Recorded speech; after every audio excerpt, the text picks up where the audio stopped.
ശരീരത്തിലെ യൂറിക് ആസിഡിന്റെ അളവ് കുറയ്ക്കാൻ വേണ്ടിയിട്ട് നമ്മൾ ഭക്ഷണത്തിലാണ് ഏറ്റവും കൂടുതൽ പ്രാധാന്യം കൊടുക്കേണ്ടത്. അപ്പോൾ ഭക്ഷണത്തിൽ കൂടിയാണ് നമ്മുടെ ശരീരത്തിലേക്ക് യൂറിക് ആസിഡ് ഏറ്റവും കൂടുതലായിട്ട് എത്തുന്നത്. അതുകൊണ്ട് തന്നെ നമ്മൾ റെഡ് മീറ്റ് ഉപയോഗിക്കുന്നത് ഒഴിവാക്കുക. അതിൽ തന്നെ ഓർഗൺ മീറ്റ്, ഈ ജീവികളുടെ അവയവങ്ങൾ കഴിക്കുന്നത് ഒഴിവാക്കുക. ആൽക്കഹോളിക് ഡ്രിങ്ക്സ് കഴിക്കുന്നുണ്ടെന്നുണ്ടെങ്കിൽ അത് പൂർണ്ണമായിട്ടും ഒഴിവാക്കുക. പകരം ധാരാളം വെള്ളം കുടിക്കുക. ഡെയിലി ഒരു 3 ലിറ്ററെങ്കിലും വെള്ളം കുടിക്കുക. കാരണം മൂത്രത്തിൽ കൂടിയാണ് ഈ ഒരു യൂറിക് ആസിഡ് പുറന്തള്ളപ്പെടുന്നത്. അതുപോലെ തന്നെ ഭക്ഷണത്തിൽ ധാരാളമായിട്ട് വെജിറ്റബിൾസ്, ഫ്രൂട്ട്സ്, വൈറ്റമിൻ സി കൂടുതലായിട്ട് അടങ്ങിയിട്ടുള്ള പച്ചക്കറികളും പഴങ്ങളും ധാരാളമായിട്ട് കഴിക്കാൻ ശ്രദ്ധിക്കുക.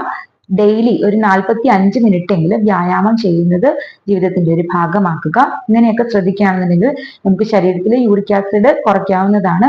പിന്നെ ഭക്ഷണത്തിൽ ഉൾപ്പെടുത്തേണ്ട പ്രധാനപ്പെട്ട സാധനങ്ങൾ വൈറ്റമിൻ സി കൂടുതലായിട്ട് ഉള്ള ഫ്രൂട്ട്സും വെജിറ്റബിൾസും പറഞ്ഞു. അതുപോലെ തന്നെ ചുവന്ന ഉള്ളി, അതേപോലെ തന്നെ ക്രൂസിഫറസ് വെജിറ്റബിൾസ് ആയിട്ടുള്ള ക്യാബേജ്, ബ്രൊക്കോളി, കോളിഫ്ലവർ, ഇതെല്ലാം നമുക്ക് ധാരാളമായിട്ട് കഴിക്കാവുന്നതാണ്.